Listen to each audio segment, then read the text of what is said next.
তো নমস্কার, মিঠু রান্না বানায় সবাইকে স্বাগত। আজকে হেলদি একটা স্ন্যাক্স বানিয়ে দেখাবো, যেটা খুব সহজেই বানাতে পারবেন আর খেতে দারুণ টেস্টি আর মজার হয়। আর এটা টেস্টি হওয়ার সাথে সাথে হেলদিও, কারণ এতে খুব বেশি তেল মশলারও প্রয়োজন হবে না। আর যারা তেল কম খেতে পছন্দ করেন আজকের স্ন্যাক্সটি তাদের জন্য। তো চলুন আজকের এই রেসিপিটি দেখে নেওয়া যাক। তো এর জন্য এখানে একটা ফ্রাইং প্যান গরম করে এর মধ্যে দিয়ে দিলাম 1 চামচ তেল। তেল গরম হয়ে গেলে এর মধ্যে দিয়ে দিচ্ছি 1/2 চামচ গোটা জিরে, 6-7টা রসুনের কোয়া, আর এর সাথে আদা কুচি। এখানে 1 ইঞ্চি আদা এভাবে টুকরো করে কেটে নিয়েছি, এর মধ্যে দিয়ে দিলাম। এবার এগুলোকে 1 মিনিট মতো ভেজে নেব। রসুন না খেলে এখানে আপনারা রসুনটা নাও দিতে পারেন, নিরামিষভাবেও এটা তৈরি করে নিতে পারবেন। তো এগুলোকে দেখুন 1 মিনিট মতো ভেজে নিয়েছি। এবার এর মধ্যে দিয়ে দিচ্ছি কড়াইশুঁটি মানে মটরশুঁটি। এখানে নিয়েছি 1 কাপ ফ্রেশ মটরশুঁটি। সাথে দিয়ে দিলাম 2টো কাঁচা লঙ্কা, ঝালের স্বাদটা নিজেদের স্বাদ অনুযায়ী দেবেন।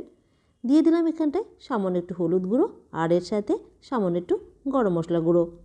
এবার এগুলোকে 1 থেকে 2 মিনিট মতো মিডিয়াম ফ্লেমে ভেজে নেব। আপনারা এখানে ফ্রোজেন মটরও নিতে পারেন, তবে বাজারে এখনও ফ্রেশ মটর পাওয়া যাচ্ছে। তো আপনারা মটরশুঁটি দিয়ে এই স্ন্যাক্সটা খুব সহজে খুব তাড়াতাড়ি ঝটপট তৈরি করে নিতে পারবেন। তো দেখতে পাচ্ছেন এগুলোকে 2 মিনিট মতো ভেজে নিয়েছি, আর এভাবে ভাজতে হবে। এবার গ্যাসের ফ্লেমটা বন্ধ করে এটাকে এভাবেই রেখে দিয়েছি যতক্ষণ না ঠান্ডা হচ্ছে। তো দেখতে পাচ্ছেন কড়াইশুঁটি বা মটরশুঁটিগুলো কিন্তু ভালোভাবে ঠান্ডা হয়ে গেছে। এবার এগুলোকে গ্রাইন্ড করে নেব। তো এটা গ্রাইন্ডিং জারের মধ্যে এগুলোকে নিয়ে নিচ্ছি। তবে হ্যাঁ, এর মধ্যে কিন্তু জল দেওয়া যাবে না, জল ছাড়া এগুলোকে গ্রাইন্ড করে নিতে হবে। তো দেখতে পাচ্ছেন জল ছাড়াই মটরশুঁটি পেস্টটা তৈরি করে নিয়েছি। আর এই পেস্টটা একদম ফাইন না করলেও হবে, একটু দানা দানা থাকলে কিন্তু খেতে বেশি ভালো লাগবে। এবার এই পেস্টটাকে একটা আলাদা মিক্সিং বোলের মধ্যে নিয়ে নিলাম। এবার এর মধ্যে দেব সেদ্ধ করা আলু। তো আমি এখানে 2টো আলু সেদ্ধ করে ভালো করে হাত দিয়ে ম্যাশ করে নিয়েছি। আপনারা গ্রেটার দিয়ে গ্রেট করেও নিতে পারেন। 2টো মিডিয়াম সাইজের আলু নিয়েছি। এবার এর মধ্যে হালকা কিছু মশলা দিয়ে দিচ্ছি। প্রথমে দিয়ে দিলাম সামান্য একটু গোলমরিচের গুঁড়ো, হালকা করে দিলাম কাশ্মীরি লাল লঙ্কার গুঁড়ো, আর এখানে দিয়ে দিচ্ছি 1/2 চামচ চাট মশলা। এর সাথে স্বাদ মতো দিয়ে দিলাম লবণ। লবণটা একটু হিসেব করে দেবেন, কারণ চাট মশলার লবণ থাকে। আর ফ্রেশ ধনে পাতা কুচি। আর এর সাথে দিয়ে দিচ্ছি 1 চামচ লেবুর রস। লেবুর রসটা দিলে খেতে চটপটা লাগবে। এর বদলে আপনারা আমচুর পাউডারও দিতে পারেন। এখানে নিয়েছি দেখুন 2টো স্লাইস পাউরুটি। 2টো পাউরুটিকে ভালো করে গুঁড়ো করে নিয়েছি। আপনাদের কাছে ব্রেড ক্রাম্বস থাকলে এখানে 2 টেবিল স্পুন মতো ব্রেড ক্রাম্বসও দিতে পারেন। এবার সমস্ত উপকরণগুলোকে ভালো করে হাত দিয়ে মিক্স করতে হবে। আপনারা এখানে সেদ্ধ আলু না দিয়েও কিন্তু এই কাটলেটসগুলো রেডি করতে পারবেন। তো দেখতে পাচ্ছেন সব কিছু ভালো করে একসাথে মিক্স করে নিয়েছি। আর এভাবে কিছুটা মিক্সার হাতে নিয়ে গোল বলের মতো করে দেখে নেবেন যে বলটা হচ্ছে কি না। তো দেখুন মিক্সারটা একদম পারফেক্ট আছে। এবার হাতটা ভালো করে ধুয়ে হাতে একটু তেল লাগিয়ে নিলাম।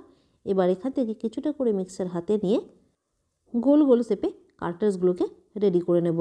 2 হাতের তালু দিয়ে একটু এভাবে চেপে দিতে হবে। তো দেখুন একটা কাটলেট এখানটায় রেডি হয়ে গেল। এভাবে গোল শেপে রেডি করতে হবে। সাইজ আপনারা আপনাদের হিসাব মতো ছোটো বড়ো করতে পারেন, তবে একটু ছোটো সাইজ করলে কিন্তু ভাজতে সুবিধা হবে। আর এই কাটলেটসগুলো কিন্তু খুব বেশি মোটা করা যাবে না, একটু পাতলা করে রেডি করতে হবে। আর একইভাবে কিন্তু সব কাটলেটসগুলোকে এখানটায় রেডি করে নিয়েছি। এবার এগুলোকে ভেজে নেব। আর এই কাটলেটসগুলো কিন্তু ভাজার পরে ওপর থেকে হালকা হালকা ক্রিস্পি হবে, আর ভেতরে কিন্তু সফট থাকবে। তো এর জন্য এখানে একটা ফ্রাইং প্যান গরম করে নিয়ে এর মধ্যেই দিয়ে দিলাম 2 চামচ মতো তেল। এই কাটলেটসগুলোকে আজকে অল্প তেলেই ভেজে নেব। তেল এখানে ভালো করে গরম করে নিয়েছি।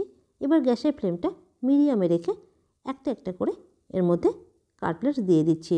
তো আমি এখানে 5টা কাটলেটস দিয়ে দিলাম। এবার 2 সাইড থেকে ভেজে নিতে হবে। এক সাইড ভাজা হয়ে গেলে এগুলোকে একটা একটা করে উল্টে দিয়ে এই সাইডটাও কিন্তু একইভাবে ভেজে নেব। আর দেখতে পাচ্ছেন কত সুন্দর একটা কালার এসেছে। এই কাটলেটসগুলোকে আপনারা ডিপ ফ্রাইও করতে পারেন, তবে ব্রেড ক্রাম্বসের পরিমাণটা একটু বাড়িয়ে ভালো করে মিক্স করে নেবেন, না হলে কিন্তু তেলে দেওয়ার সাথে সাথে ভেঙে যাবে। তো দেখতে পাচ্ছেন 2 সাইড থেকে ভালো করে ভেজে নিয়েছি। আর কালারটাও খুব সুন্দর এসেছে। ওপর থেকে হালকা একটু ক্রিস্পি মানে মুচমুচে লাগবে, আর ভেতরে কিন্তু একদম সফট হবে। এবার একটা একটা করে তুলে নিচ্ছি। আর বাকি যে কাটলেটসগুলো আছে সেগুলো আমি ভেজে নিয়েছি এখানটায়। এই কাটলেটসগুলোকে আপনারা ধনেপাতার চাটনি কিংবা টমেটো কেচাপ দিয়েও খেতে পারেন, আবার এমনিও খেতে পারেন। এমনি এই কাটলেটসগুলো খেতেও কিন্তু ভীষণ ভালো লাগবে। তো বাড়িতে একবার এই রেসিপিটা বানিয়ে দেখবেন, আর ভালো লাগলে লাইক শেয়ার করে প্লিজ চ্যানেলটিকে সাবস্ক্রাইব করে দেবেন। আজ এই পর্যন্তই, আবার দেখা হবে একটা নতুন সহজ আর মজার রেসিপির সাথে। ধন্যবাদ।